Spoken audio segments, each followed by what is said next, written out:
দাজ্জালের নাম তো আপনারা শুনেছেন। ভয়ঙ্কর ডেঞ্জারাস একটা ক্যারেক্টার। পৃথিবীর শুরু থেকে শেষ পর্যন্ত এর চেয়ে বড় ফিতনা আসেনি, আসবেও না।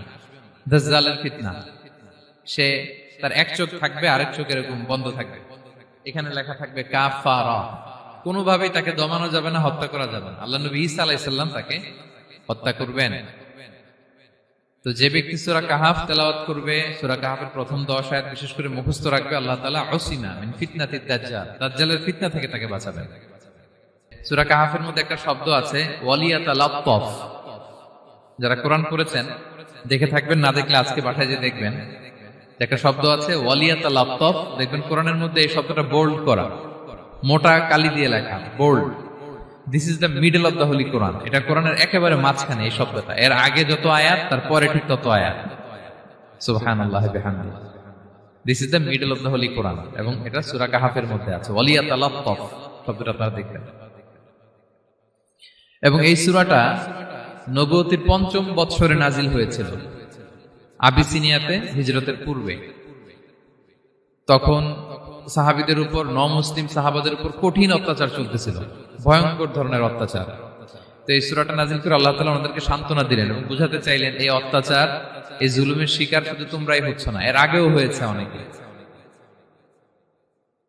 7 জন যুবক ছিল রোমান সাম্রাজ্যে, তারা তাদের ঈমান বাঁচানোর জন্য এরকম কষ্টের শিকার হয়েছিল, এবং তারা যে স্বপ্ন দেখেছিল সেই স্বপ্ন আল্লাহ তাআলা বাস্তবায়ন করেছেন। তো এই ঘটনাগুলো শুনিয়ে বেসিক্যালি মক্কার যে মুসলিম সাহাবারা, তাদেরকে আল্লাহ তাআলা সান্ত্বনা দিচ্ছিলেন যে ফ্রাস্ট্রেটেড হওয়ার কিছু নেই। ওয়ালা তাহিনু ওয়ালা তাহজানু ওয়া আনতুমুল আ'লাউনা ইন কুনতুম মুমিনিন। হতাশ হবে না, চিন্তিত হবে না, বিজয় তোমাদেরই হবে যদি তোমরা মুমিন হও, যদি তোমরা বিশ্বাসী হও, তোমাদের ঈমানের দাবিতে যদি তোমরা সত্যবাদী হও। এই সূরাটা নাজিলের একটা প্রেক্ষাপট আছে। মক্কার কুরাইশরা কোনোভাবেই যখন রাসূল সাল্লাল্লাহু আলাইহি ওয়াসাল্লামকে দমাতে পারছিল না, তখন তারা প্ল্যান করলো যে আমরা মদিনাতে যে মদিনার ইহুদিদের কাছ থেকে কিছু জেনে আসি। কারণ মক্কাবাসীদের নবী, রাসূল, ওহী, আখিরাত এগুলোর ব্যাপারে কোনো ধারণা ছিল না। তো ফলে তারা কুরাইশরা নজর ইবনে হারিস এবং উকবা ইবনে আবি মুঈত এই দুইজনকে পাঠালো, তোমরা মদিনায় যাও, মদিনায় ইহুদিরা থাকে, ইহুদিদের কাছে তাওরাত নাজিল হয়েছিল। They have idea regarding prophets and আখিরাত, আখিরাত কি, নবী কি, এগুলোর আইডিয়া তাদের আছে। তো তাদের দুইজনকে পাঠালো যে তোমরা যে তাদের জিজ্ঞেস করো যে আমাদের জ্ঞাতি ভাইদের মধ্যে থেকে একজন তো নবী দাবি করে, সে কি আসলেই নবী কিনা, আমরা কিভাবে বুঝবো? তো যেই চিন্তা সেই কাজ, তারা গেল মদিনাতে, মক্কা থেকে মদিনায়, যে খুলে বললো যে আমাদেরই এক ছেলে, আমাদেরই এক লোক বয়স 40 হওয়ার পর থেকে বলে আমি নবী, আমার কাছে ওহী আসে, আল্লাহ আমার কাছে বাণী পাঠায়, আর তিনি আমাকে বাণী বাহক করে পাঠিয়েছেন তোমাদের কাছে। এটা আসলে সত্য কিনা, আমরা একটু কনফিউশনে আছি। তো ইহুদিরা বলল, তোমরা যে তাকে 3টি প্রশ্ন করবে, যদি উত্তর দিতে পারে বুঝবে সত্য নবী। 1 নম্বরে জিজ্ঞেস করবে যে মুহাম্মদ বলো তো আসহাবে কাহাফ কারা, আসহাবে কাহাফ সম্পর্কে তোমরা কি জানো? যে সূরাটার নাম সূরাতুল কাহাফ। কাহাফ মানে হচ্ছে কেইভ, গুহা, মানে গুহাবাসী। 7 জন যুবক এই গুহার ভিতরে আশ্রয় নিয়েছিল ঈমান বাঁচানোর জন্য। মুহাম্মদ তুমি যদি সত্য নবী হও, বলো এই ঘটনাটা কি। 2 নম্বরে তাকে জিজ্ঞেস করবে জুলকারনাইন বাদশা সম্পর্কে কি জানে, সে কিছু জানে কিনা। 3 নম্বর তাকে জিজ্ঞেস করবে মা হুয়া রূহ, রূহ কি, যে রূহটা দেহে ঢুকলে মানুষ নড়ে চড়ে, প্রাণবন্ত একটা অ্যানিমেশন থাকে, এটা বের হয়ে গেলে সে ডেড বডি, লাশ হয়ে পড়ে থাকে। What is the origin of রূহ, স্পিরিট। এই 3টা প্রশ্নের উত্তর যদি জানে, তাহলে আসলেই সে সত্য নবী। তারা এসে জিজ্ঞেস করলো মুহাম্মদ বলো আসহাবে কাহাফ কারা, বলো জুলকারনাইন কে, বলো রূহ কি। এই 3টা প্রশ্নের উত্তর যদি করতে পারো তাহলে বুঝবে তুমি সত্য নবী। রাসূল সাল্লাল্লাহু আলাইহি ওয়াসাল্লাম বললেন ঠিক আছে যাও, আগামীকাল উত্তর বলে দেব। তিনি ইনশাআল্লাহ বলতে ভুলে গেলেন। রাসূল সাল্লাল্লাহু আলাইহি ওয়াসাল্লামের ধারণা ছিল প্রতিদিনই তো জিবরাইল কোরআনের আয়াত নিয়ে আসে, তো তারই ধারাবাহিকতায় আগামীকাল আসবে, আমি জিজ্ঞেস করে নিব এই 3টা প্রশ্নের উত্তর। তারপরের দিন সবাই এসে হাজির, কিন্তু জিবরাইল আলাইহিস সালাম আসেনি। রাসূল সাল্লাল্লাহু আলাইহি ওয়াসাল্লাম একটু বিব্রতকর পরিস্থিতিতে বললেন। তারা বলল তুমি তো আজকে অ্যাপয়েন্টমেন্ট দিয়েছো, ডেট দিয়েছো, বলো উত্তর বলো। রাসূল সাল্লাল্লাহু আলাইহি ওয়াসাল্লাম বলল আজকে না, আগামীকাল বলে দিলাম। রাসূল সাল্লাল্লাহু আলাইহি ওয়াসাল্লাম ইনশাআল্লাহ কথাটা আর মনে করতে পারতেছেন না। এরপরের দিনও তারা এসে হাজির, কিন্তু রাসূল সাল্লাল্লাহু আলাইহি ওয়াসাল্লাম উত্তর দিতে পারতেছেন না। তারপরের দিন এভাবে পিছাচ্ছেন, রাসূল সাল্লাল্লাহু আলাইহি ওয়াসাল্লাম ডেট দিচ্ছেন না। এভাবে 1 দিন 2 দিন 3 দিন না, 15 দিন। কয় দিন? এদিকে তো এই প্রশ্নের উত্তর জানার জন্য এখন একজন দুজন আসে না, দলে বলে কাফিররা আসে। কারণ রাসূল সাল্লাল্লাহু আলাইহি ওয়াসাল্লামকে এখানে অপমান করা যাচ্ছে, ছোট করা যাচ্ছে, হেয় করা যাচ্ছে। তারা এসে হাসাহাসি করে। আবু বকর, ওমর রাদিয়াল্লাহু আনহুকে বলে, দেখো তোমরা না বলছো সত্য নবী, উনি সত্য নবী হলে তো প্রথম দিন উত্তর দিয়ে দিতে পারতো, পারে না কেন? এটা থেকে বোঝা যাচ্ছে তিনি আসলে মিথ্যাবাদী। 15 দিন রাসূল সাল্লাল্লাহু আলাইহি ওয়াসাল্লামের জন্য এত বিব্রতকর পরিস্থিতি আর ছিল না। 15 দিন পর আল্লাহ তাআলা আয়াত নাযিল করলেন, ওয়ালা তাকুলান্না বিশাইইন ইন্নী ফাইলুন যালিকা গাদা ইল্লা আইয়াশা আল্লাহ। অর্থাৎ হে নবী, ভবিষ্যতের কোনো কাজে যখন ওয়াদা দিবেন, কমিটমেন্ট করবেন, আপনি আইয়াশা আল্লাহ মানে ইনশাআল্লাহ বলা ছাড়া কখনো দিবেন না। রাসূল সাল্লাল্লাহু আলাইহি ওয়াসাল্লামকে শিক্ষা দেওয়ার মধ্য দিয়ে বেসিক্যালি আল্লাহ তাআলা গোটা মুসলিম উম্মাহকে শিক্ষা দিলেন, আমাদেরকে শিক্ষা দিলেন, যাতে আমরা ভবিষ্যতের কাজে আগে ইনশাআল্লাহ বলি। তো রাসূল সাল্লাল্লাহু আলাইহি ওয়াসাল্লাম লেসনটা পেলেন। এরপর আল্লাহ তাআলা উত্তর জানিয়ে দিলেন, আম হাসিবিতা আন্না আসহাবাল কাহফি ওয়ার রহিম কানু মিন আয়াতিনা আজাবা। টানা 2 পৃষ্ঠা উত্তর দিলেন আসহাবুল কাহফ কারা। তাওরাত, জাবুর, ইনজিলে কোথাও এত বিস্তারিত উত্তর নাই আসহাবে কাহফের ব্যাপারে। আল্লাহ তাআলা আল কাহফ, সূরাতুল কাহফ নামে গুহাবাসীদের নামে একটা সূরা দিলেন, বিস্তারিত 2 পৃষ্ঠায় বর্ণনা করলেন তারা কারা। কুরাইশরা তো তাআজ্জুব বনে গেল, ঘটনা কি, মুহাম্মদের উত্তর কিভাবে জানলো? সে তো কারো কাছে পড়ে নাই, লেখে নাই, এই দেশের বাইরেও কোথাও যায় নাই। দ্বিতীয় প্রশ্ন ছিল যুলকারনাইনকে আল্লাহ আয়াত নাযিল করলেন, ওয়াসআলুনাকা আন যিলকারনাইন কুল সাআতলু আলাইকুম মিনহু যিকরা। টানা আল্লাহ তাআলা প্রায় 1.5 পৃষ্ঠা, 1 পৃষ্ঠারও বেশি যুলকারনাইনের ঘটনা শোনালেন। আর রূহের কথা শোনালেন সূরা আল ইসরাতে, ওয়াসআলুনাকা আনির রূহ কুলির রূহু মিন আমরি রাব্বি ওয়া মা উতীতুম মিনাল ইলমি ইল্লা কালিলা। রূহ এটা আল্লাহর স্পেশাল একটা অর্ডার, আল্লাহর আদেশে এটা ঢুকে আল্লাহর আদেশে বের হয়। এটা কেউ ছুঁতে পারে না, ধরতে পারে না, দেখতে পারে না, এটা আল্লাহর পক্ষ থেকে একটা মিরাকেল। 3টা প্রশ্নের উত্তর যখন আল্লাহ তাআলা দিয়ে দিলেন, রাসূল সাল্লাল্লাহু আলাইহি ওয়াসাল্লাম তাদেরকে সাবলীল ভাষায় শুনিয়ে দিলেন। তারা অবাক হয়ে গেল। এইটা হচ্ছে সূরাতুল কাহফ নাজিল হওয়ার প্রেক্ষাপট। এরকম একটা সিচুয়েশনে নবুয়তির 5ম বছরে আল্লাহ তাআলা এই সূরাটা নাজিল করেছেন। এই সূরার কিছু ফজিলত আছে। রাসূল সাল্লাল্লাহু আলাইহি ওয়াসাল্লাম জুমার দিনে এই সূরাটা আমাদেরকে তেলাওয়াত করতে বলেছেন। আপনারা তেলাওয়াত করেন তো? সূরা কাহফ যদি জেনে না থাকেন আজকে থেকে করবেন। রাসূল সাল্লাল্লাহু আলাইহি ওয়াসাল্লাম বলেছেন যে জুমার দিনে যে এই সূরা কাহফ তেলাওয়াত করবে, মান ক্বারাআ সূরাতাল কাহফি ফি ইয়াউমিল জুমআতি আদাআ লাহু মিনান নূরি মা বাইনাল জুমআতাইন। 2 জুমার মাঝখানে আল্লাহ তাআলা এই জুমার সময়টাকে তার জন্য আলোকিত করে দেয়। কি করে দেয়? আলোকিত করে দেয়। একটা নূর তার জন্য সেট করে, এই নূর তাকে হেদায়েতের পথে অবশিষ্ট রাখে। এটা হচ্ছে একটা। তাহলে জুমার দিন আমরা সূরা কাহফ তেলাওয়াত করব, মনে করি এটা সুন্নাহ। জুমার দিনের সুন্নাহগুলোর মধ্যে থেকে একটা সুন্নাহ হচ্ছে সূরা কাহফ তেলাওয়াত করা। আবার আরেকটা হাদিসে রাসূল সাল্লাল্লাহু আলাইহি ওয়াসাল্লাম বলেছেন, মান হাফিযা 10 আয়াতিন মিন আউয়ালি সূরাতিল কাহফি উসিমা মিন ফিতনাতিদ দাজ্জাল। যে ব্যক্তি সূরা কাহফের প্রথম 10 আয়াত মুখস্থ করবে সে দাজ্জালের ফিতনা থেকে মুক্তি পাবে। তা আমরা দাজ্জালের ফিতনা থেকে বাঁচতে চাই কি চাই না?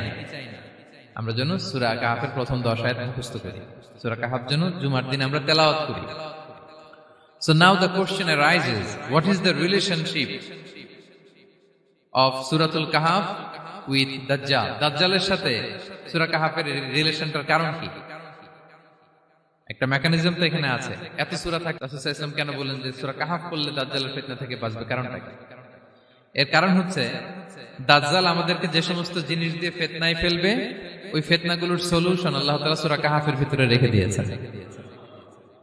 দাজ্জাল 4টা জিনিস দিয়ে আমাদেরকে ফিতনায় ফেলবে। That's trial of faith, 1 number. ঈমানের পরীক্ষা সে আমাদেরকে ফেলবে, আমাদের বিশ্বাস নিয়ে ছিনিমিনি খেলবে সে। এটার সলিউশন আছে সূরা কাহফ, আমি বলবো আস্তে আস্তে। 2 নম্বরে দাজ্জাল আমাদেরকে ফিতনায় ফেলবে, দ্য ট্রায়াল অফ ওয়েলথ, সম্পদ দিয়ে সে আমাদেরকে ফিতনায় ফেলবে। 3 number the trial of knowledge, জ্ঞান দিয়ে সে আমাদেরকে ফিতনায় ফেলবে। 4 number the trial of power, ক্ষমতা দিয়ে সে আমাদেরকে ফিতনায় ফেলবে। দাজ্জাল 4টা জিনিস দিয়ে আমাদেরকে পরীক্ষায় ফেলবে। কয়টা? 1 হচ্ছে ঈমানি পরীক্ষা, 2 হচ্ছে সম্পদ দিয়ে পরীক্ষা, 3 হচ্ছে জ্ঞান দিয়ে পরীক্ষা, 4 হচ্ছে ক্ষমতা দিয়ে পরীক্ষা। সে ঈমানের পরীক্ষায় আমাদেরকে ফেলবে। সে এসে বলবে আমি তোমার রব, এবং এটা প্রমাণ করার জন্য যা যা দরকার আল্লাহ তাআলা তাকে সব দিবেন। সে সব করতে পারবে। সে বলবে আমি তোমার রব। যদি বিশ্বাস না হয়, তোমার বাবাকে যদি জীবিত করে বিশ্বাস করবে? অনেকে বলবে হ্যাঁ আমার আব্বাকে জীবিত করে দেখান। তো তার বাবাকে ঠিকই সে জীবিত করে ফেলবে। আসলে শয়তান তার বাবার সুরাত নিয়ে সামনে দাঁড়াবে। আরে তাই তো, এটাই তো আমার বাবা, এটাই তো আমার দাদা। মানুষ ফিতনায় পড়ে যাবে, ইমানের ফিতনায়। সে ভাববে আসলে এটাই বোধহয় আমার রব। এবং তাকে এত ক্ষমতা দেয়া হবে, তার ডান দিকে থাকবে জান্নাত, বাঁ দিকে জাহান্নাম। তার কাছে আল্লাহ এটা দিবে। যে তার কথা শুনবে তাকে সে জান্নাতে ঢুকাবে, কিন্তু জান্নাতে ঢুকে সে জাহান্নামের শাস্তি ভোগ করবে। এটা তার বাইরের মানুষ বুঝবে না, অ্যাপারেন্টলি এটা জান্নাত। আর যে তাকে মানবে না তাকে সে জাহান্নামে ফেলবে, কিন্তু জাহান্নামে ঢুকলেও সে জান্নাতের নাজ নেয়ামত ভোগ করবে। তাহলে এই যে ইমানের ফিতনায় সে ফেলে দিবে আমাদেরকে। তো ইমান কি করে বাঁচাবো, এটা সলিউশন আমি শোনাবো আপনাদের। 2 নম্বরে, সে আমাদেরকে সম্পদ দিয়ে ফিতনায় ফেলবে। যার যা লাগবে সে তাই দিতে পারবে, যা লাগবে। সে যদি আকাশকে বলে আকাশ বৃষ্টি দাও, যাকে তারা মানবে ওই এলাকায় বৃষ্টি হবে, সুজলা সুফলা শস্য শ্যামলা হবে সে সমস্ত এলাকা, ফল মূলে ভর্তি হবে, বরকত আর বরকত। আর যে এলাকার লোকেরা, জনপদের লোকেরা তাকে মানবে না, সে বলবে ওখানে বৃষ্টি হবে না, হবেও না। ওখানে খরা, দুর্ভিক্ষ, মাটি ফেটে চলছে, মানুষ না খেয়ে মরবে, মহামারী, দুর্ভিক্ষ দেখা দেবে। তখন বিশ্ববাসী মনে করবে এটাই বোধহয় আমাদের রব।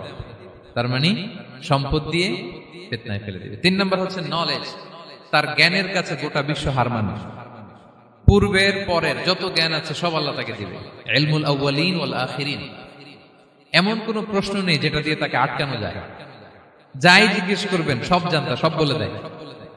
ভবিষ্যৎবাণী বলে দিবে, বলবে আগামীকাল ওইখানে অমুক দেশে বোমা বিস্ফোরণ হবে, হবে ওইখানে, ওখানে দুর্ভিক্ষ হবে, হবে, ভূমিকম্প হবে, হবে। সে যা বলবে তাই হবে। তার জ্ঞানের এই বহর দেখে মানুষ ফিতনায় পড়ে যাবে। 4 নম্বর হচ্ছে দ্য ট্রায়াল অফ পাওয়ার, ক্ষমতা। তার ক্ষমতার সামনে সবকিছু একেবারে ছিন্ন বিচ্ছিন্ন হয়ে যাবে, এত ক্ষমতা হবে তার।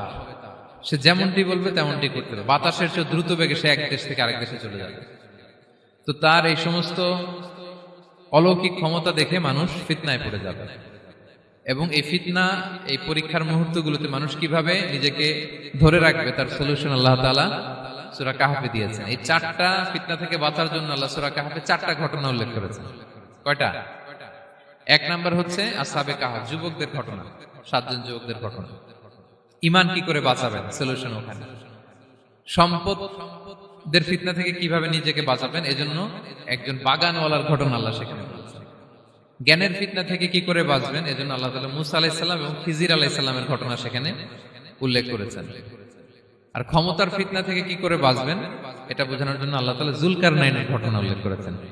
4টা ফিতনা থেকে বাঁচার জন্য কয়টা ঘটনা? 4টা ঘটনা। আমরা তাহলে একটা একটা করে ঘটনা শুনি, আমরা একটু উদ্ধার করার চেষ্টা করি যে কি কি সলিউশন আল্লাহ তাআলা আমাদের বাতলে দিলেন। 1 নম্বর হচ্ছে আসহাবে কাহফের ঘটনা। এটা 250 খ্রিস্টাব্দের সময়কালে রোমান সাম্রাজ্যের একজন বাদশা ছিল, নাম দাকিয়ানুস। প্রতাপশালী বাদশা, পৌত্তলিক, মূর্তির পূজা করে। ঈসা আলাইহিস সালাম বিদায় নিয়েছেন, 200-250 বছর হলো। তো সব নবীর ধর্মই কিন্তু ইসলাম, যদিও আমরা নাসারা বলি, ইহুদি বলি, সব নবীদের ধর্মই কি ইসলাম। তো তিনি ছিলেন পৌত্তলিক, মূর্তির পূজা করত। আর তার এলাকায় কেউ যদি ঈসা আলাইহিস সালামের নাম নিত, আখিরাতে বিশ্বাস করত, আল্লাহ বিশ্বাস করত, তাদেরকে তারা পাথর মেরে হত্যা করত। এজন্য ভয়ে কেউ ঈসাই ধর্মে ঈমান আনতো না, মানে ইসলামে ঈমান আনতো না।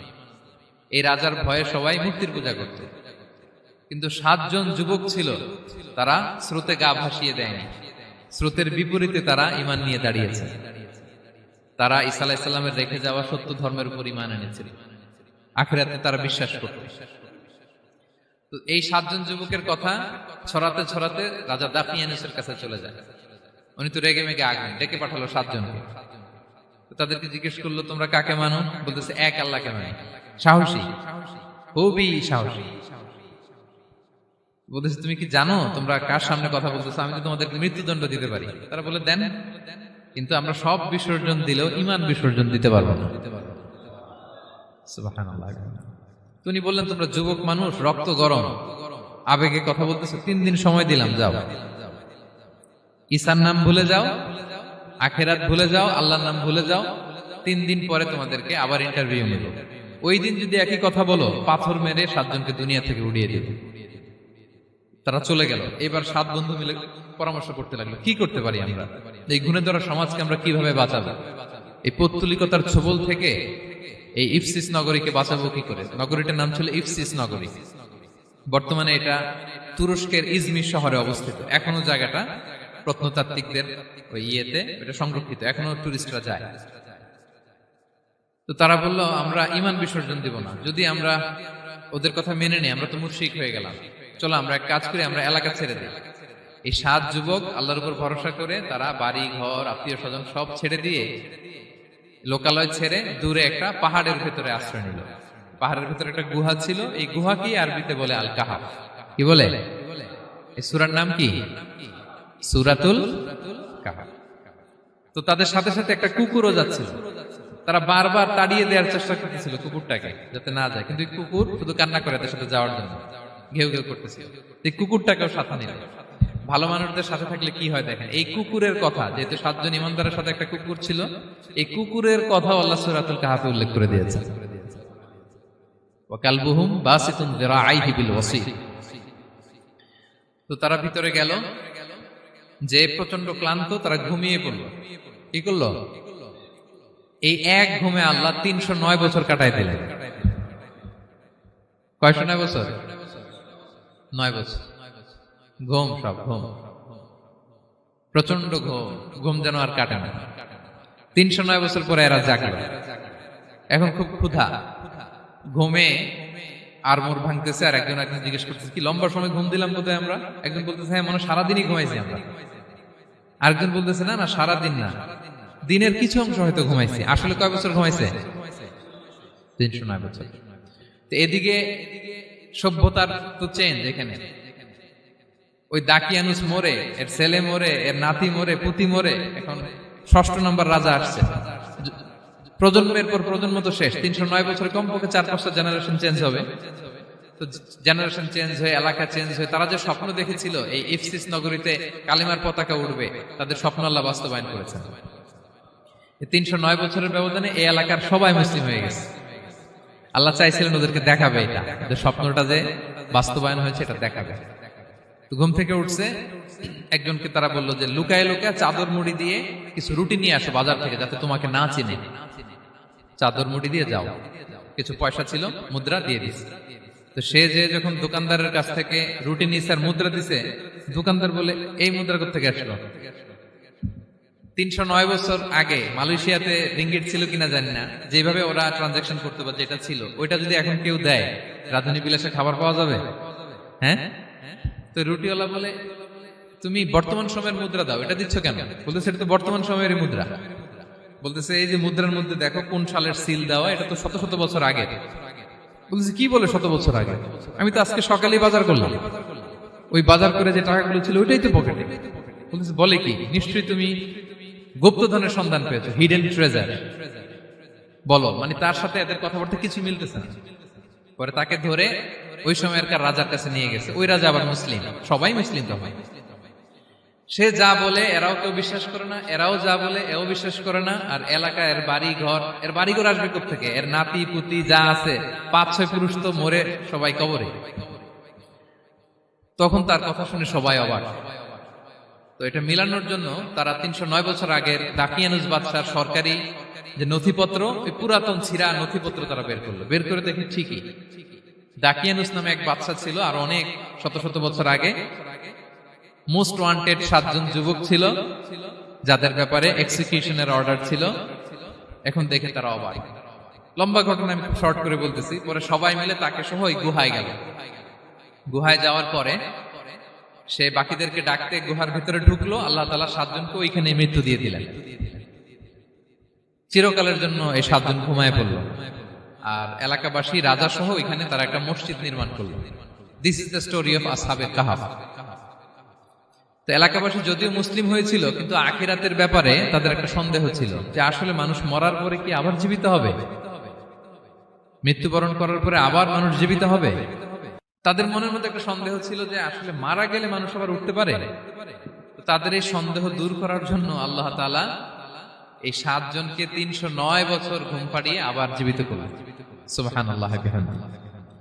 তাহলে ঈমান কিভাবে বাঁচাতে হয় এটার প্রেরণা আমরা এই 7 যুবকের কাছ থেকে পাই। এখানে যেটা আমরা শিখি প্রিয় ভাইরা, 1 নম্বর লেসন হচ্ছে আমাদের গুড কোম্পানি লাগবে, রাইটাস পিপল, মানে আমাদের সার্কেলটা ভালো হইতে হবে। তাদের 7 জনের সার্কেলটা খুব ভালো ছিল, ফলে তারা বিপথে যায় না এবং তারা এমন শক্ত সিদ্ধান্ত নিয়েছে যে আল্লাহ তাআলা সেটাতে বরকত দিয়েছেন, গোটা সমাজকে আল্লাহ তাআলা চেঞ্জ করে দিয়েছেন। এটা হচ্ছে 1 নম্বর লেসন। আপনি ঈমান বাঁচাতে হলে আপনার সার্কেল ভালো লাগবে। খুঁজবেন যে এলাকায় যাবেন ওখানে নামাজি সার্কেল কারা আছে, ওখানে জ্ঞানী গুণী সার্কেল কারা আছে, ওখানে ভালো কাজ করতে চায়, একে অপরকে সহযোগিতা করে, কল্যাণের পথের যাত্রী কারা আছে খুঁজতে হবে আপনাকে। খুঁজে ওই সার্কেলে আপনি যুক্ত হবে, তাইলে ঈমান বাঁচানো যাবে। ক্লিয়ার? 2 নাম্বার হচ্ছে conflict between believers and disbelievers it's universal. সত্য মিথ্যার লড়াই এটা চিরন্তন, আজীবন থাকবে। এটা ওনাদেরও ছিল, এখনো আমাদের লড়াই করে যেতে হচ্ছে, আমাদের ভবিষ্যৎ প্রজন্মও করবে। এই লড়াইটা আমরা করে যেতে চাই। কি বলেন? হ্যাঁ, থামা যাবে না? আমরা থামতে আসিনি, আমরা এই লড়াইটা করে যাব, আমরা সত্যের কথা বলেই যাব ইনশাআল্লাহ। বলে 3 নাম্বার হচ্ছে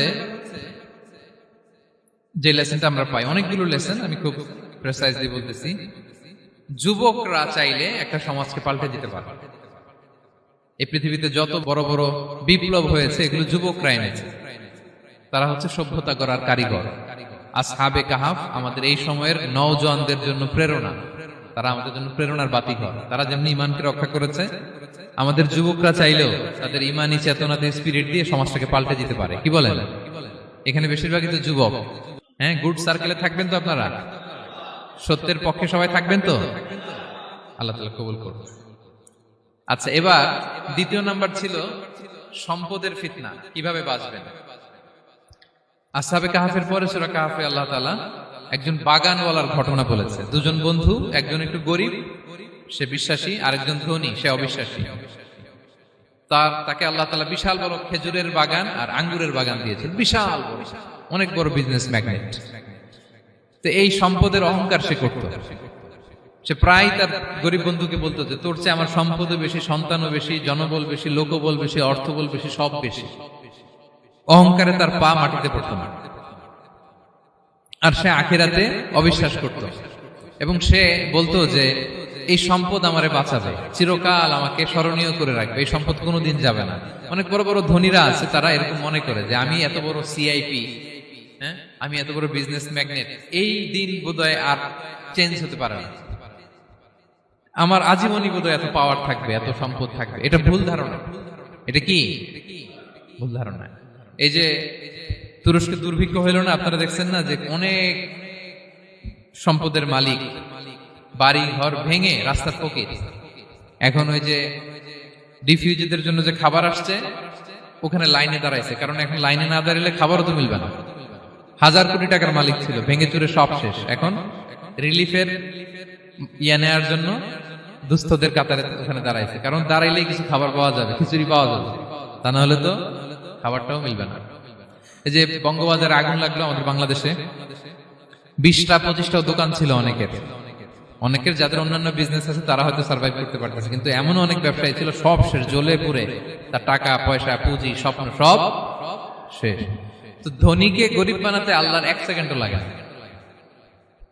ওই বিশাল প্রাসাদ থেকে টেনে ভাঙ্গা থালা হাতে দিয়ে রাস্তায় নামাইতে আল্লাহর কয় সেকেন্ড লাগে বলেন তো? 1 সেকেন্ডও লাগে না। সো এই লেসনটা কিন্তু আমাদের নিতে হবে। এবং ওই ব্যক্তির নসিবে তাই ঘটেছিল। সে যখন অহংকার করতেছিল, আল্লাহ তাআলা আকাশ থেকে হুসবান একটা আগুন পাঠালো। ওই আগুন এসে তার আঙ্গুরের বাগান, তার খেজুরের বাগান, বিশাল মাইলকে মাইল এই বাগান জ্বালিয়ে পুরো মুহূর্তের মধ্যে সারখার করে, এবং মুহূর্তের মধ্যে সে পথের ভিখারি, ফকির। এই ঘটনাটা এনে আল্লাহ তাআলা সম্পদশালীদেরকে রিমাইন্ডার দিলেন যে এই সম্পদের ফিতনায় তোমরা পড়ে যেও না। আমরা সম্পদশালী হলে বাস্তবতা অনেক সময় ভুলে যাই। সূরাতুল হুমাজাতে আল্লাহ তাআলা বলেন ইয়াহসাবু আন্না মালাহু আখলাদা। সম্পদশালীরা মনে করে এই সম্পদ আমাকে চিরকাল বাঁচিয়ে রাখবে, চিরকাল বোধহয় এই সম্পদ আমার হাতে থাকবে। না, এটা হাতের ময়লা, আজ আছে কাল নাই, যে কোনো সময় চলে যেতে পারে। এটা হচ্ছে ম্যাটেরিয়ালিস্টিক আউটলুক, বস্তুবাদী চিন্তা থেকে এই আমাদের ধনী ভাইদের এই সমস্যাটা হয়। ভোগবাদী চিন্তার প্রভাব আর কি। সম্পদ যখন হাতে থাকে ধরাকে সরাজ্ঞান করে, মনে করে যে সবই আমার কন্ট্রোলে। না, আপনারে ওই গরিবের কাতারে আনতে, ওই রিলিফের সম্পদ নেয়ার জন্য ওই লাইনে দাঁড় করাইতে আল্লাহর 1 সেকেন্ডও লাগে না। এটা খেয়াল রাখতে হবে। আমরা যখন প্রাইভেট কারে চড়ি, মাঝে মাঝে অনেকে এসে হাত পাতে, এদেরকে ছোট করা যাবে না। গল্পটা আল্লাহ ভিন্ন করতে আল্লাহর 1 সেকেন্ডও লাগে না। ওইদিকে আমি দাঁড়ায় হাত পাততাম আর উনি প্রাইভেট কারে বসে থাকতো। আল্লাহ চাইলে এরকম করতে পারতেন না? পারতেন। তো এখান থেকে আমাদের জন্য শিক্ষা হচ্ছে, সম্পদ এটা ক্ষণস্থায়ী, আজ আছে কাল নাই। এটা ক্ষণস্থায়ী, এটাকে এভারলাস্টিং মনে করা যাবে না। এভারলাস্টিং হচ্ছে আখিরাত। ওয়ালাল আখিরাতু খায়রুল লাকা মিনাল উলা, আখিরাত তোমার জন্য দুনিয়ার চেয়ে শ্রেষ্ঠ। এবং আল্লাহ তাআলা দৃষ্টান্ত একটা দিয়েছেন যে দুনিয়ার জীবনটা হচ্ছে কামা, ওই পানির মতো, যেটা আনজালনাহু মিনাস সামা, আকাশ থেকে নাজিল করেছি। ওই পানি ক্ষেতের মধ্যে পড়ে ফসল, ফুল ফসল হয়েছে। এরপরে যখন ফসল কাটা হয়, ওই ক্ষেত খামার এগুলো তৃণলতা হয়ে যায়, ভুসির মতো হয়ে যায়। তখন বাতাসের ঝাপটায় একবার এদিকে যায়, একবার ওদিকে যায়। অনেক লম্বা উপমা, আমি সংক্ষেপে বললাম। তো শেষ আউটপুটটা হচ্ছে এটা, সম্পদ এটা মুহূর্তেই চলে যেতে পারে। সম্পদ উপার্জন জায়েজ আছে, মুসলিমরা সম্পদ উপার্জন করতে পারবে, কোনো অসুবিধা নাই। আপনি যদি ধনী হন এটা ভালো, ফলে আপনি যাকাত দিতে পারবেন, অসহায় দুস্থদের সহায়তা করতে পারবেন, কন্ট্রিবিউট করতে পারবেন।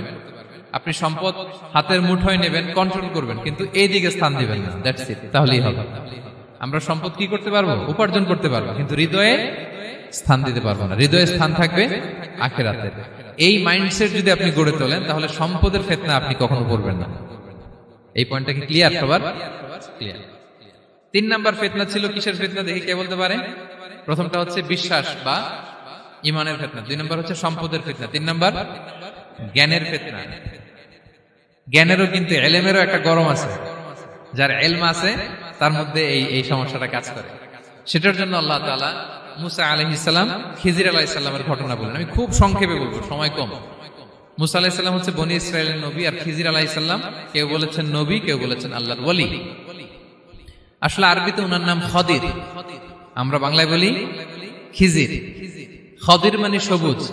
উনি যে কোনো জায়গায় বসলে ওখানে মরা গাছ, লতা পাতা এগুলো সবুজ হয়ে যেত। অনুর্বর এলাকার উপর দিয়ে হেঁটে গেলে ওটা উর্বর হয়ে যেত।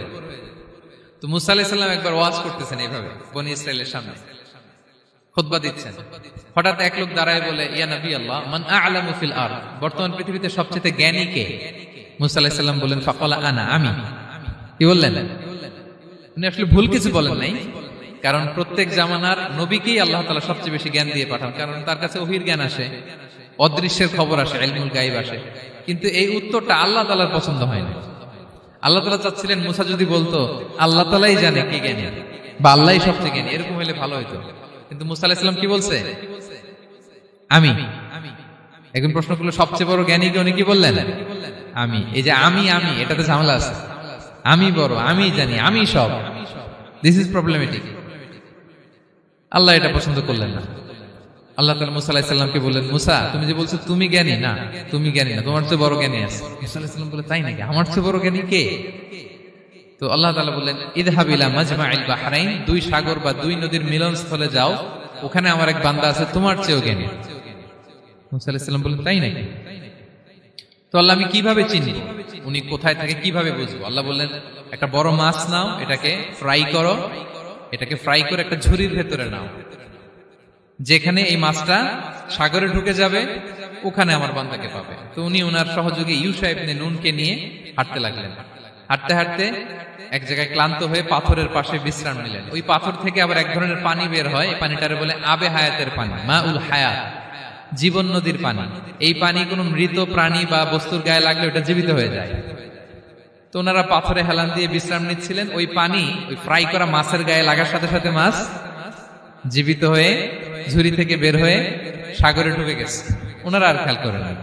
এরপর আবার হাঁটতে লাগলেন। হাঁটতে হাঁটতে যখন ক্লান্ত শ্রান্ত, তখন বলে, এই ইউশা, আমাদের ওই মাছ, ফ্রাই মাছটা দাও, এখন খাই। ঝুড়ি খুলে দেখে মাছ নাই। মাছ গেল কোথায়? তখন ইউশা বললো, হয়তো আমরা যে পাথরের ওখানে বিশ্রাম নিয়েছিলাম ওখানে আমরা মিসিং, ওখানে হারাই ফেলছি। চলো চলো, আরে ওইদিকে তো যাইতে হবে আমাদের। উনি গেলেন, যে দেখে মাছ যে জীবিত হয়ে বালুর এদিকে নাড়াচাড়া করতে করতে সাগরে ঢুকে গেছে, ওখানে দাগ আছে। মুসা আলাইহিস সালাম ঢুকলেন সুরঙ্গ, ঢুকে দেখে চাদর গায়ে দিয়ে এক লোক শুয়ে আছে। সালাম দিলেন, আসসালামু আলাইকুম। ওই লোক চাদর আর সরায় না, ভিতর থেকে বলতেছে ওয়ালাইকুম আসসালাম। তো চাদরের ভিতর থেকে উনি বলে মান আন, তুমি কে?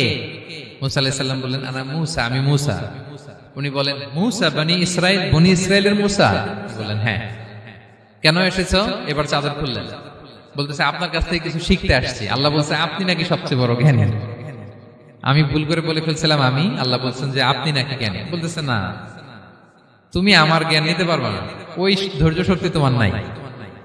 মুসা আলাইহিস সালাম বললেন যে আপনি যে কোনো শর্তে আমাকে একটু রাখেন কয়েকদিন আপনার সাথে, আমি রাজি। বললেন না তুমি পারবে না। মুসা আলাইহিস সালাম জোর করতে লাগলেন, অবশেষে খিদির আলাইহিস সালাম রাজি হলেন। বললেন শর্ত হচ্ছে আমি যাই করি আর না করি আমাকে কোনো প্রশ্ন করা যাবে না। মুসা আলাইহিস সালাম বললেন ওকে। সফর শুরু হলো। সামনে নদী, এক লোক তাদের নৌকা দিয়ে নদী পার করায় দিল। নদী পারাপারের পর খিজির আলাইহিস সালাম লাঠি দিয়ে নৌকার তলাটা ছিদ্র করে দিলেন। মুসা আলাইহিস সালাম বললেন ইন্না লিল্লাহি, এটা আপনি কি করলেন? ওরা আমাদেরকে নদী পার করে দিল, আর যে ভাড়াটা আসছিল এটাও নিল না, আমাদেরকে সম্মান দেখালো, আপনি নৌকা ছিদ্র করে দিলেন। খিজির আলাইহিস সালাম বলছে এই যে আমি বলছিলাম না তুমি ধৈর্য ধারণ করতে পারবে না, যাও তোমার রাস্তায় তুমি, আমার রাস্তায় আমি। মুসা আলাইহিস সালাম আবার ক্ষমা চাচ্ছেন যে আপনি আমার ক্ষমা করেন, আমি তো ভুলে গেছি, আর প্রশ্ন করবেন না। চলতে লাগলেন। হঠাৎ বাচ্চারা খেলতেছে, এক বাচ্চাকে ধরে হত্যা করলেন খিজির আলাইহিস সালাম। এবার তো মুসা আলাইহিস সালাম রেগে গেছে, আপনি করলেনটা কি? নিষ্পাপ ফুলের মতো শিশুকে হত্যা করলেন। খিজির আলাইহিস সালাম বলে এই যে আমি জানতাম যে তুমি ধৈর্য ধারণ করতে পারবে না, তোমার রাস্তা এক, আমার রাস্তা এক, যাও। এবার মুসা আলাইহিস সালাম করজোর করতেছে যে this is the last chance, একটা ফাইনাল চান্স দেন, একটা সুযোগ দেন, আর আমি প্রশ্ন করবো না, এটাই লাস্ট। বলেন ওকে ঠিক আছে। হাঁটতে হাঁটতে এক ইহুদি বসতির সামনে যে হাজির, দুজনই খুব ক্ষুধার্ত, খাবার চাইলো, এরা আবার কৃপণ, খাবার দিল না। তো খিজির আলাইহিস সালাম বললেন ঠিক আছে, খাবার যেটা দিচ্ছেন আমরা চলে যাই। যাওয়ার পথে দেখতেছে এই এলাকার একটা দেয়াল ভেঙে পড়ে যাবে। তিনি বললেন মুসা চলো এটা ঠিক করে দেই। দুইজন মিলে প্রচন্ড ক্ষুধায় এটা সেটা এনে দেয়ালটা তৈরি করতেছে। মুসা আলাইহিস সালাম তো এমনিই রাগী, পেটে আবার ক্ষুধা, আবার বলছে কিছু বলাও যাবে না। তিনি এবার আর প্রশ্ন করেন, বলতেছে ওরা এত কিপটামি করলো আর আপনি এটা করে দিলেন, আপনি তো চাইলে এটা টাকা নিতে পারতেন, পারিশ্রমিক নিতে পারতেন চাইলে। এই কথা বলার পর খিজির আলাইহিস সালাম বললেন হাযা ফিরাকু বাইনি ওয়া বাইনি, এখানেই তোমার আর আমার সেপারেশন, আর সামনে আগানো যাবে না, তোমার কোনো ধৈর্যই নেই। তো এতটুকু তোমাকে আমি বলি যে আমি একটাও আল্লাহর আদেশ ছাড়া করি নাই, আল্লাহর আদেশে আমি করেছি। কি?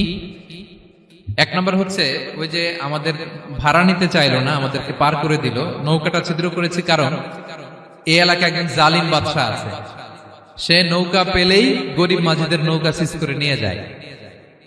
তো এটাকে যখন তলায় ছিদ্র করে দিছি, রাজার লোকেরা এসে দেখবে যে এটা তলা ছিদ্র, পানি ঢুকতেছে, এটা নিবে না, ওরা পরে সামহাও এটা রিপেয়ার করে চালাইতে পারবে। মুসা আলাইহিস সালাম বলে সুবহানাল্লাহ, তাই তো, এটা তো আমি বুঝতে পারি নাই। আর ওই ছোট শিশুটাকে হত্যা করছি, ও অনেক বড় জালিম হবে এলাকা, তার ফিতনায় এলাকাবাসী তটস্থ থাকবে, সে তার মা বাবাকেও জাহান্নামে নেবে। এজন্য আল্লাহ তাআলা আদেশ দিয়েছেন আমাকে, আল্লাহর আদেশে আমি তাকে হত্যা করেছি। মুসা আলাইহিস সালাম বললেন তাই তো, এটা তো অনেক ভালো কাজ করছেন। তাইলে তো বলতেছে তাহলে ওইটা বলেন, খাবারও দিল না, এত কৃপণ, এদের দেয়াল কেন ঠিক করতে গেলেন আপনি? তখন তিনি বললেন যে আসলে এটা একটা ইয়াতিমদের ঘর ছিল, দুইটা ইয়াতিম শিশু, তাদের বাবা মা খুব ভালো ছিল, আর এই দেয়ালের নিচে আছে গুপ্তধন, এই দেয়ালটা পড়ে যাবে, এই গুপ্তধন তারা ছোট মানুষ নিতে পারবে না, এলাকাবাসী তাদেরকে বঞ্চিত করে নিয়ে যাবে। আমি দেয়াল গড়ে দিলাম যাতে করে তারা যখন প্রাপ্তবয়স্ক হয় নিজেদের সম্পদ নিজেরা বুঝে নিতে পারে। সুবহানাল্লাহ বিহামদিহি। মুসা আলাইহিস সালাম বলে তাই তো, এগুলো তো আমি বুঝতে পারি নাই। তো এই ছিল খুব সংক্ষিপ্ত পরিসরে মুসা আলাইহিস সালাম খিজির আলাইহিস সালামের ঘটনা। তো রাসূল সাল্লাল্লাহু আলাইহি ওয়াসাল্লাম বুখারীতে একটা চমৎকার কথা বলেছেন, তিনি বলেছিলেন ওয়াদিদনা আন্না মুসা সাবার হাত্তা ইউকাসসা আলাইনা মিন আমরিহিমা। রাসূল সাল্লাল্লাহু আলাইহি ওয়াসাল্লাম বলেছিলেন ইস, আমার ভাই মুসা যদি আরেকটু ধৈর্য ধরতো তাহলে আরো কিছু অজানা তথ্য আমরা জানতে পারতাম। এখান থেকে, এই ঘটনা থেকে আমরা কি শিখলাম? প্রথম যেটা আমরা শিখলাম, জ্ঞান নিয়ে বড়াই করতে নেই, ঠিক কিনা? জানার কোনো শেষ নেই, জাননেওয়ালার উপরও জাননেওয়ালা আছে, জ্ঞানীর উপরও জ্ঞানী আছে। আপনি কিছু জেনেই মনে করবেন না আমি সব জানি, আপনার চাইতেও বেশি জ্ঞানী অনেকে আছে। অনেক সময় বক্তার চাইতেও শ্রোতারা অনেক জ্ঞানী। হয়তো এখানে এমন অনেক জ্ঞানী লোক আছে যার ধারে কাছেও আমরা কেউ নেই, হতে পারে। সো আমি সব জানি, এটা ভুল, এটা শয়তান বলে। এটা কে বলে? শয়তান বলে। আবু নাওয়াস একটা কবিতা লিখেছেন, ওয়াকুল লিমান ইয়াদঈ ফিল ইলমি ফালসাফাতান হাবাসতা শাইআন ওয়া গাবাত আনকা আশিয়াউ। কেউ যদি বলে আমি সব জানি, তুমি তাকে বৃদ্ধাঙ্গুলি দেখিয়ে বলো আপনি কিছুই জানেন না, আপনি অল্প কিছু জেনেছেন, জানার এখনো অনেক বাকি। তাহলে মুসা আলাইহিস সালামের এই ঘটনা জিজ্ঞেস করা হলো কে জ্ঞানী, উনি বললেন আমি জ্ঞানী। এরকম কি আমরা কখনো বলবো না? সবচাইতে বড় জ্ঞানী কে? ওয়া ফাওকা কুল্লি যী ইলমিন আলিম, সবচাইতে বড় জ্ঞানী আল্লাহ তাআলা। সো জ্ঞান নিয়ে আমরা অহংকার করব না। 2 নম্বর যে শিক্ষাটা আমরা পাই, ওই যে নৌকা দিয়ে পারাপার হচ্ছিল, তখন একটা চড়ুই পাখি এসে সাগরের মধ্যে মুখ দিয়েছিল। তো খিজির আলাইহিস সালাম বললেন, মুসা তুমি কি চড়ুই পাখিটা দেখতে পাচ্ছ? হ্যাঁ দেখতে পাচ্ছি।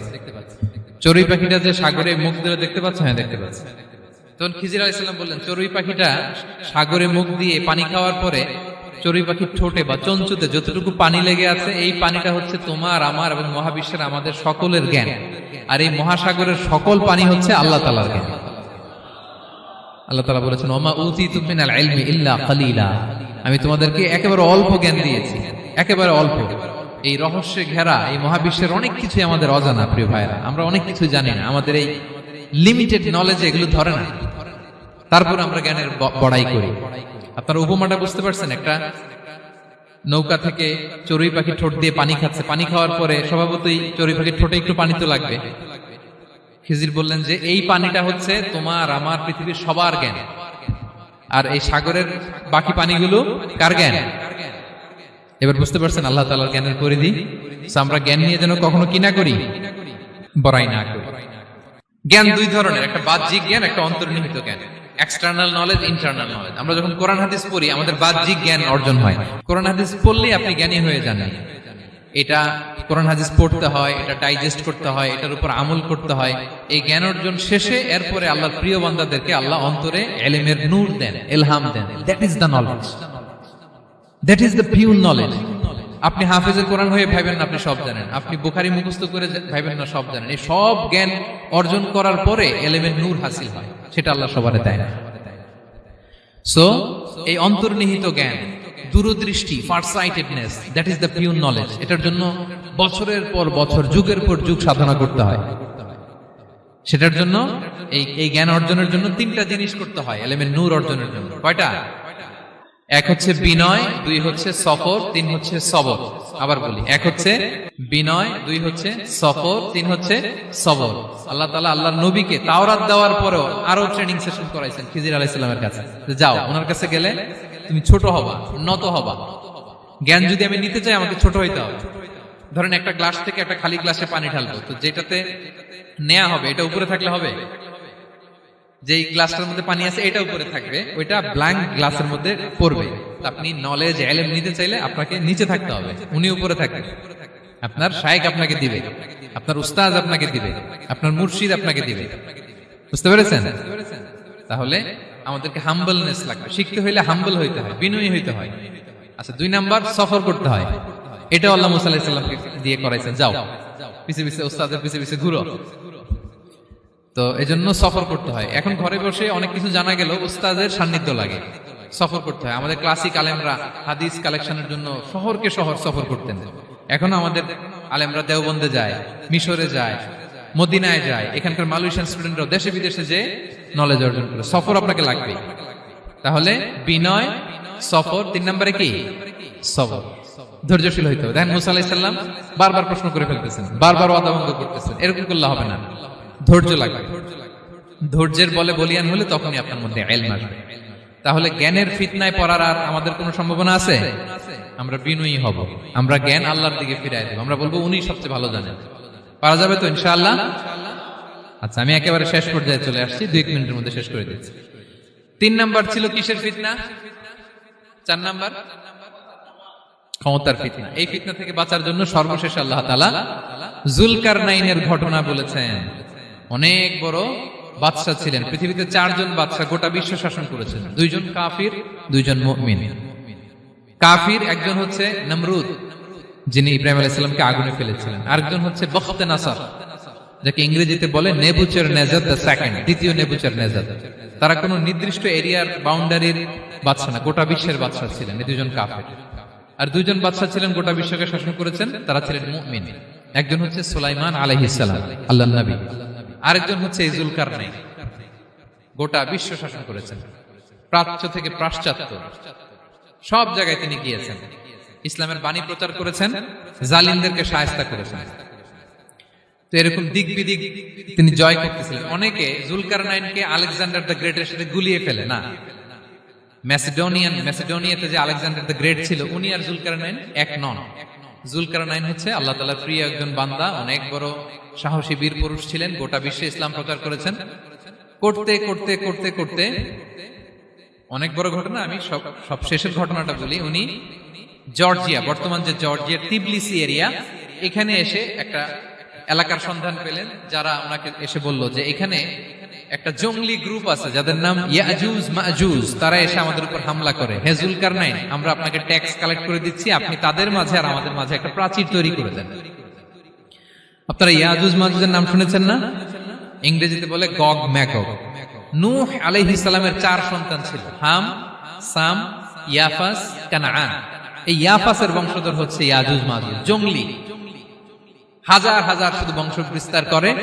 তারা এসে লোকালয়ে মানুষের উপর আক্রমণ করে, তাদের গবাদি পশু এগুলো ছিনিয়ে নেয়, ফলমূল খেয়ে ফেলে। তো জুলকারনাইন বাদশার কাছে যখন বিচার দেওয়া হলো, উনি বললেন ঠিক আছে, তোমাদের ট্যাক্স দেয়া লাগবে না, তোমরা শারীরিক পরিশ্রম করে আমাকে সাহায্য করো। তো উনি বর্তমানে হচ্ছে এক পাশে কৃষ্ণ সাগর, ব্ল্যাক সি, আরেকদিকে কাস্পিয়ান হ্রদ বা কাস্পিয়ান সাগর, এর মাঝখানে 1200 কিলোমিটার লম্বা মাউন্টেন রেঞ্জ, পাহাড়ি এরিয়া, আপনারা গুগলে দেখবেন। এইখানে 2 পাহাড়ের মাঝখানে ফাঁকা জায়গায় তিনি বড় বড় লোহার পাত প্রথিত করলেন, গেড়ে দিলেন। এরপরে তামা, সীসা গালিয়ে বিশাল একটা ওয়াল তৈরি করলেন। এটা জুলকারনাইন উনার বানানো ওয়াল বা ড্যাম, প্রাচীর। এখন আর ইয়াজুজ মাজুজ আসতে পারে না, ওরা আর আসতে পারে না। ওরা প্রতিদিন এটা ভাঙার চেষ্টা করে, কিন্তু ভাঙতে ভাঙতে আরেকটু ভাঙলেই ভেঙে যাবে। ওরা বলে আগামীকাল ভেঙে ফেলবে, ইনশাল্লাহ বলতে ভুলে যায়। এজন্য এরপরের দিন এসে দেখে আবার এটা আগের মতো হয়ে আসছে। কিয়ামতের আগ দিয়ে ওদের মধ্যে এই ইনশাআল্লাহর প্রেরণা আসবে। তাদের একজন বলে উঠবে, আগামীকাল ইনশাআল্লাহ আমরা এটা ভেঙে খান খান করে দেব, ঠিকই ভেঙে ফেলবে। তখন তারা ভেঙে চুরে কুটি কুটি ইয়াজুজ মাজুজের দল এসে হামলে পড়বে। সামনে পড়বে তাবারিয়া সাগর, একদল এসে তাবারিয়া সাগর এমন ভাবে খাবে, এই দল যাওয়ার পরে আরেক দল এসে এখানে যে সাগরে যে পানি ছিল এটা কল্পনাই করতে পারবে না। তারা পৃথিবীতে ফিতনা ফাসাদ করবে। ঈসা আলাইহিস সালাম তখন আসবেন, দোয়া করবে আল্লাহ তাআলার কাছে মুমিনরা, একটা মহামারী দিবে আল্লাহ তাআলা ইয়াজুজ মাজুজের মধ্যে, ওরা মরে যাবে সব। এরপর বিশাল এক পাখি এসে তাদেরকে আল্লাহর মর্জি মাফিক এমন এক জায়গায় ফেলে আসবে, কেউ জানবে না। তো তারা যে পচে গলে মাটির সাথে মিশেছিল, এই গলিত লাশ থেকে মাটি খুব উর্বর হয়ে যাবে। এরপর আল্লাহ তাআলা পৃথিবীর মধ্যে বারাকা দিবেন, কিছু রোপণ করলে তাড়াতাড়ি ফুলে ফেপে বড় বড় ফলমূল হচ্ছে। তো এটা কিয়ামতের আলামতের অন্য কোনো আলোচনায় হয়তো আমরা বলবো। তো জুলকারনাইন তিনি বিশাল এখানে প্রাচীর তৈরি করে দিয়েছিলেন, এবং প্রাচীর তৈরি করে দিয়ে তাদেরকে বলেছিলেন যে যতদিন আল্লাহ তাআলা চাইবেন এটা থাকবে, এবং যেদিন আল্লাহ তাআলার আদেশ আসবে এটা ভেঙে খান খান হয়ে যাবে। তার মানে দেখেন, এত পাওয়ারফুল, এত শক্তিশালী, এত ক্ষমতাধর হওয়ার পরেও তিনি তার ক্ষমতাকে কার দিকে ফিরিয়ে দিয়েছেন? যে আল্লাহ যতদিন চাইবে এই প্রাচীর টিকে থাকবে, যেদিনই আল্লাহ তাআলার আদেশ আসবে এই প্রাচীর ভেঙে খান খান হয়ে যাবে।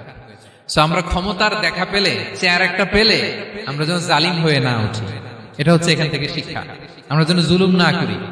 উনি সম্পদের মালিক ছিলেন, ক্ষমতার মালিক ছিলেন, কিন্তু উনি যে আল্লাহর বান্দা এটা ভুলে যান নাই।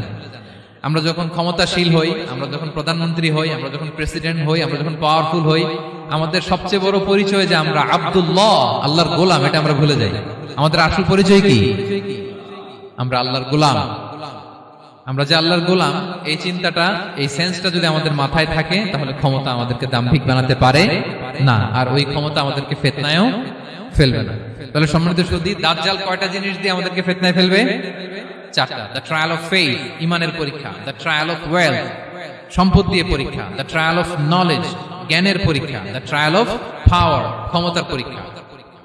আর ইমানের পরীক্ষায় উত্তরণের জন্য আল্লাহ তাআলা আমাদেরকে এই সূরায় আসহাবে কাহফের ঘটনা শুনিয়েছেন, যে 7 জন যুবক তারা তাদের ইমানকে হেফাজত করেছিল।